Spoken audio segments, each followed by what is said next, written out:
Are we So ready or not? yeah, we're going, man.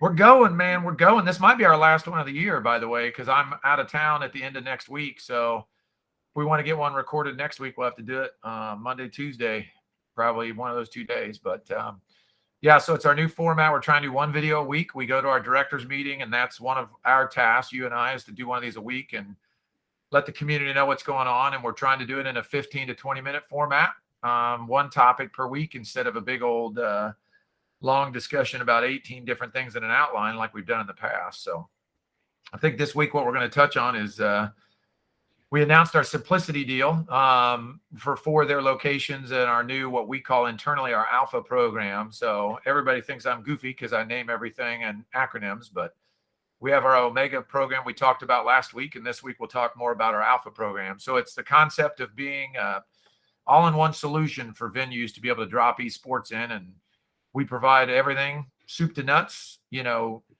have to do anything other than give us square footage and a plug to plug in electricity and an internet drop to get some internet, and we do the rest. So let's talk about Yeah. that. So yeah, go ahead. No, I was just going to say, not to just kind of fluff over it.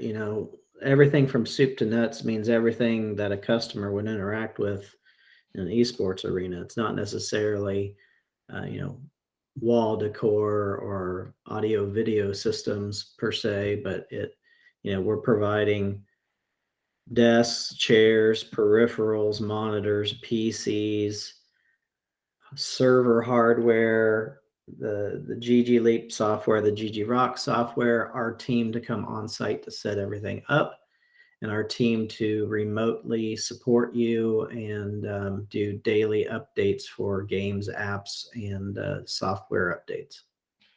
Yeah, so let's just talk through the Simplicity setup specifically. We'll use Roman and his team as an example. So at the Play Live Nation franchises inside the Simplicity corporate structure, they have a lot of places that do console gaming and don't do PC gaming yet, or they've got PC gaming and the PCs are ready for a refresh. And in some of the cases, we talked with Roman about it. Our bundle for Alpha includes everything. And when we say everything, it means the desk, the chair, the wiring, the network wiring, the setup, the server rack, the GG Rock server, and the whole thing. So Roman was talking with us. He's like, now, do we need to get the desks and chairs? Because some of the locations already have desks and chairs. And I said, Roman, to be safe, it's easiest for us to include the whole bundle, because then there's not any differences between the locations when our team shows up to do all the installs or when we're troubleshooting things later. As weird as it may sound, like the way network wires are ran for an install sometimes becomes a troubleshooting point. And in this way, we are a full esports tournament or esports technology organization where you're ETO, one call to us, and we're responsible for the whole kit. If we're not involved with parts of it, then you get that finger pointing, which I hate. Back in the ISP days, it would always happen where we would put a line into a bank and the bank would be like, it's not working. And we're like, well, we just gave you a drop, and we end up having to go over and help them solve internal networking issues that were not anything to do with us, and it was their networking team pointing fingers at us. So for Yeah, Roman, just it broke up there just for a little bit. I want to make sure that we say it again, that we are now trying to be, in addition to all the products that we provide, we're being the ETO, or we're calling it the Esports Technology Organization. Yeah, and again, just to give everybody a background, it's because over the past 15 years of doing this for folks, we're just seeing where the problems are, right? And a lot of times the problems come to us where we're like, hey, here's GG Leap, this piece of software. Here's a big old knowledge base and exact reasons how to do it. But then there's other pieces that go around that cause them to have trouble using GG Leap that have nothing to do with GG Leap. But in the end, the customer's like having difficulty doing certain things. So we will go into Roman's location. Servers are shipping in, server racks, battery backup units, network switches. Our team shows up, puts everything together, has the images built, has the games installed, have the licenses put in the pool. Like, we do everything for them up front. Then we stay involved and we connect in. Our team, our remote team, treats that as one of our locations, and we connect in every day and keep all of the games updated, keep all of the drivers updated, stay on top of when things change in the launcher for BattleNet. right? Like, sure, it's a GG Leap update, but who does that update and who freezes the new image on the GG Rock server? We do all that. So it's like saving, I don't even know how much money trying to hire internal tech people to do that for your company at each of those locations. You don't have to do that. We're your ETO, right? Like we are your department that you call. There's a few stats that we throw around sometimes, but like on average, our customers have 30 PCs. And I think at that base of 30 PCs, it was something like we would save about $15,000 a year in staff costs. And the cost for being us being the ETO is like a fourth of that. On top of that, being Land Center owners, I sat down and talked to a few of our other guys and said, hey, can we list out all the one-time tasks that we would do as a Land Center? And then can we list out all the daily tasks that we have to do? Like we really racked our brain on this, and I can probably throw up the slide I have in a presentation, but it ended up being more than 60% of the workload taken off of the owner. And, as an owner, you're doing all these things on a daily basis, and you can't get around to doing the marketing stuff that you want to do or the long-term vision stuff and planning that you want to do because you're delving in the details of all the technology. Yeah. And again, I think that the list is immense of the things we do, but the part that we figured out is that even if those are all done by different groups of people, it's like, as weird as it is, the way things are done and the order that they're done, and if you've got multiple consultants or multiple people working on things, it just ends up doubling or tripling the time needed, it seems like, right? So if you hire a local IT group to come in and do your network, right? And then you hire a different group to come in and help you, or an employee to come in and help you manage GG Leap, the two of them have to work together to get all those things working with synergy and in simpatico, as Janine always says, right? Like you just have to, and it never fails. It never fails that there's not a right and wrong way to do things, but if you do them differently on both sides of that, they won't work together, right? So like some people hand out their IPs, DHCP, some people do static IPs, some people do private, some people do public IPs. All of those choices along the way affect the way GG Rock servers work. And in the end, then it affects the way gamers connect to the internet and the servers for the publishers for them logging into the games that could end up coming back. And as weird as it is, like some of these game publishers ban hard drive serial numbers now or processor serial numbers. And like just those things, just you never think about it until you experience them. And the most frustrating thing is when there's 4 different groups involved and they're all pointing fingers at each other saying our stuff works, it's their stuff. And they say that our stuff works, it's the other person's stuff. And they're both right. The problem is that the two systems don't work together, right? Like, sure, I can get online with this network and I can launch GG Leap over here. Why are they not working together? It's because they were set up opposite. So with Roman's group, again, right now, being shipped out to the stores are desks and chairs and monitors and keyboards and mice and headsets and network wiring and network switches and battery backups and all the kits that'll be needed. And our team will then show up on location and build those in about 2 days. And the beauty of it is because everything is sourced through us, we can do that in a couple days. And it's all similar images across his entire network. So he's got, and there's no preference to a certain provider. He had a deal working with Alienware. We put Alienware PCs and Alienware monitors in there, and we will build an Alienware image on the GG Rock servers in all 4 of those locations. And it's because we have all of the stuff together at one time, we can automate that across his 4 stores. And what he's planning on doing then is in 2022 rolling out, I don't want to say his numbers if they're wrong, but I believe it's 15 to 20 more locations. He'll put this system in, and we will continue to be their ETO. So he does not have to have a huge technical staff to do 20, 30, 40 locations. We'll do that for him. So one thing to kind of touch on here as we're getting into Europe and a couple other markets is that we have partners in different areas of the world that will provide these things. The kits are not exactly the same everywhere. But for right now, We have 2 or 3 different types of desks we use here in the US. We'll have 2 or 3 different types of desks we use in Europe. We have different partners we work with in the US. We have different partners we work with in Europe. We're not yet, I don't know that there's plans to roll this out into Asia yet. We've never been very big there. We're mostly big in the Middle East and in Europe and in the US. The Middle East is very different for us because of tariffs and trade problems trying to get products into those countries. So we do have good resellers in those countries that we work with, and we may roll out with them in the future. But for right now, it's really just Europe and the US. So the idea is that there's a fixed fee per station that you pay up front, and then a fixed fee per location per month after that for the services.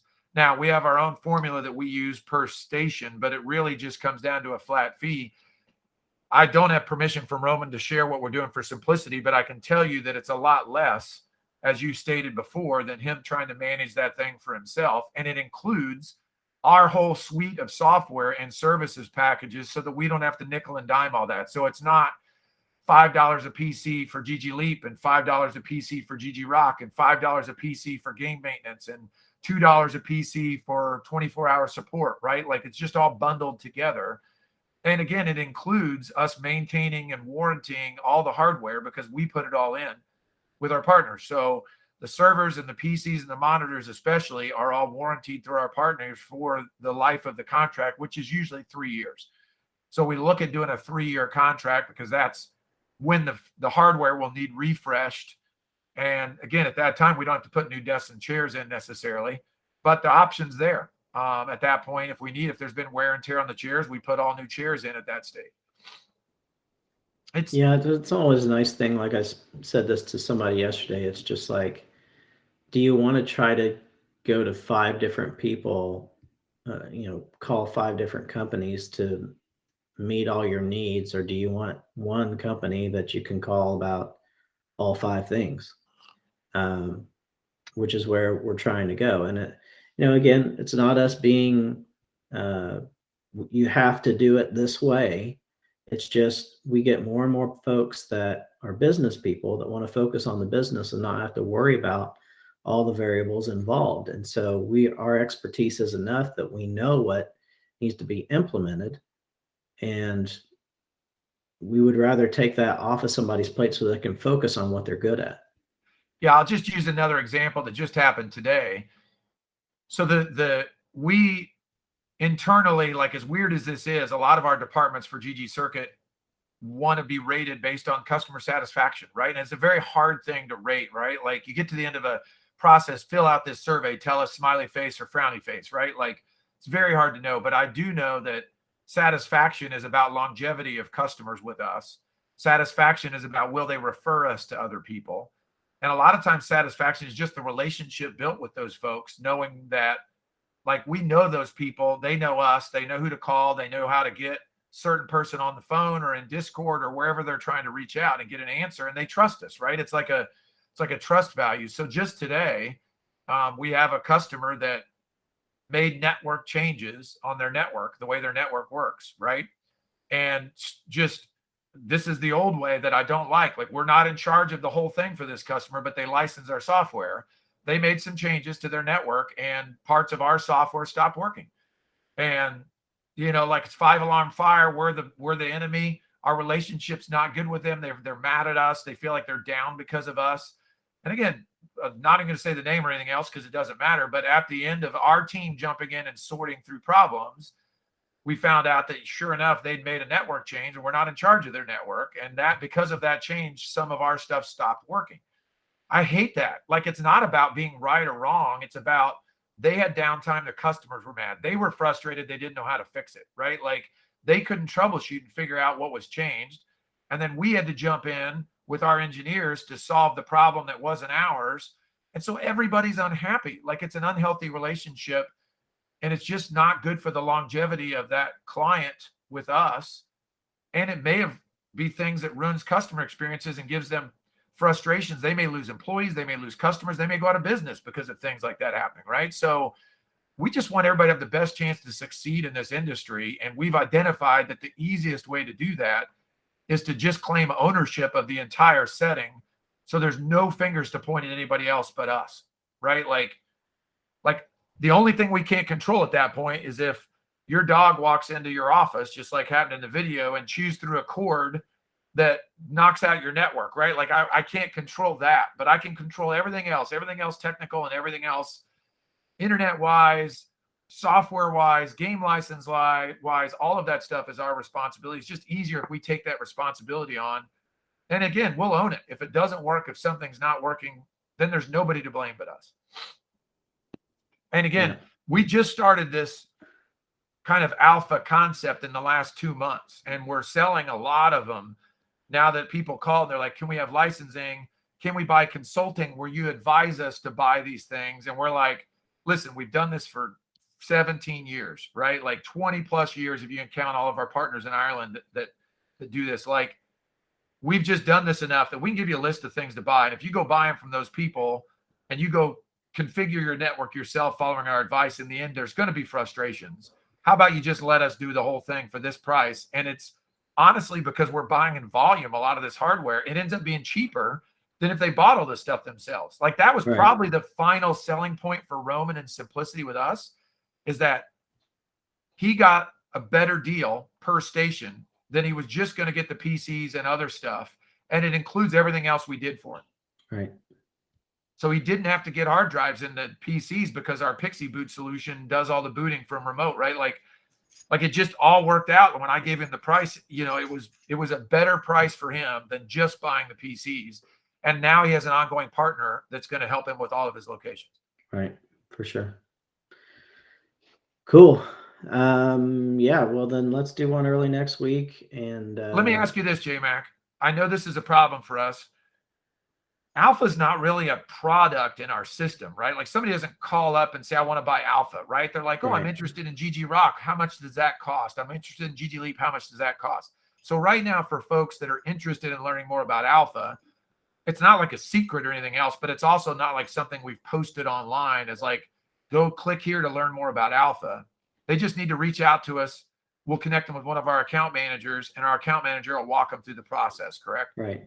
Yeah. Okay. And it's usually one of those things that comes about because of a conversation. We try to talk to everybody that's interested in using our software because we want to understand their situation, where they're at in building their business. You know, a lot of times in having that conversation, we find out whether or not they already got hardware. We find out whether or not they have a location or what their timeline is down the road. And that's when we would bring the package up in the sales call as well. You know, you've started your process, you've got a location, but do you want the whole kit and caboodle, or do you just want pieces from us? Yeah, we're really just trying to get the message through to folks that we're not a software as a service company. We're a software services and support as a service company, right? Like we want to provide those 3 pillars for your business, is that we're not just I do not want folks anymore. We're moving away from this on all of our websites. Like, don't just come put your credit card in and license our software, because it is a big, complex system. And now there's multiple systems, and we have more things coming out in 2022 that will add on to GG Leap, GG Rock. There's more things you and I will talk about in videos in January. Like, you just need one-stop shop. We're your partners. We're your ETO. Let us do what we've done for 20 years for you. And as things change, as things progress, those things just get bundled right into your package, right? Like, you don't have to worry about coming back and finding out what the license is for our new mobile offering next year. Mm-hmm. Oh, did I say that out loud? Oh, I think I did. You did. Yeah. All right, man. Thanks a lot. Yep, we'll talk. We'll try to get one more next week, buddy. All right. Bye. All right. Bye.